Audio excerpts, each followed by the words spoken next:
Hi everyone. In the last class, we have seen the dimensions of business environment.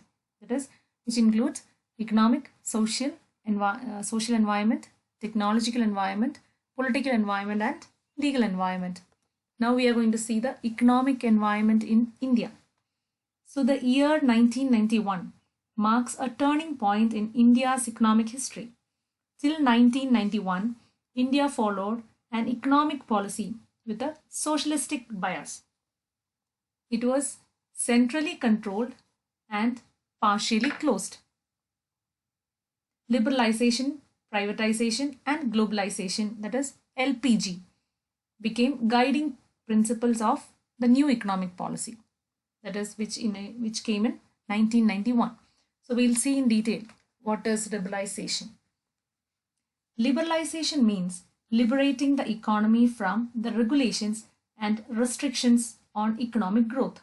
This includes removal of restrictions on the movement of goods and services, then reduction in tax rates, simplifying procedures for imports and exports. The last one, freedom in fixing the price of goods and services. That is what liberalization means. Next one, privatization. It means giving greater role to the private sector in the nation building process and a reduced role to the public sector. That this includes disinvestment of public sector. So disinvestment means transfer of public sector enterprise to the private sector. Then refer the loss-making and sick enterprises to the Board of Industrial and Financial Reconstruction. Next one is globalization. Globalization means free movement of goods, capital, and labor across the globe, integrating a country's economy with the global economy. This includes reduction of import duties, encouragement of foreign investment, etc. And the last point is very familiar to you, demonetization, which we all faced, right?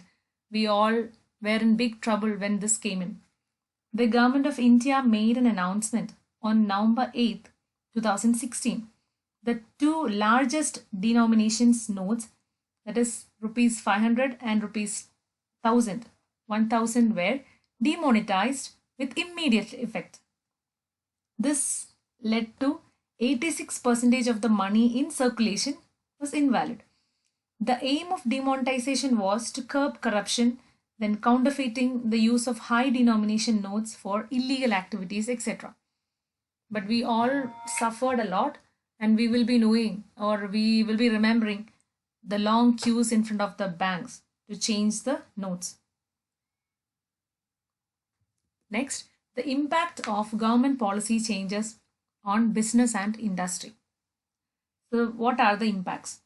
Increasing competition, more demanding customers, rapidly changing technological environment, then necessity for change, then need for developing human resources, then market orientation.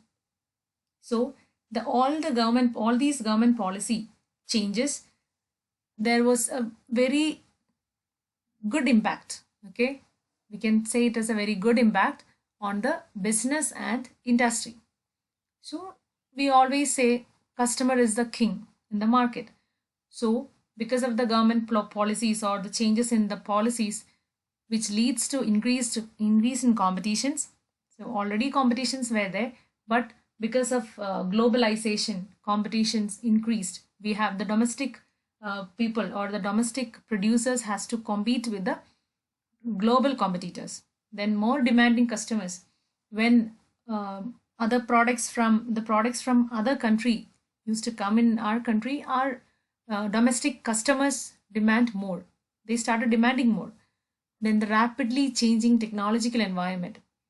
So after the liberalization, then the privatization and globalization and all, the technology, whatever we were using, we have to change our technology and we have to adapt the latest technology which is available for the improvement of the business.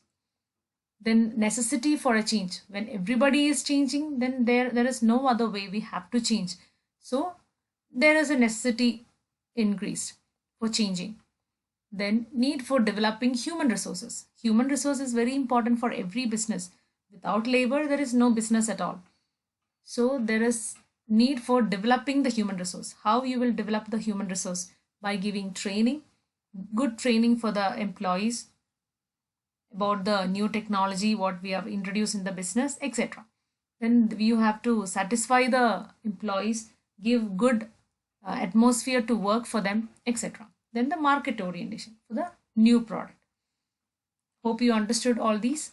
So our third chapter is over, the business environment. Thank you.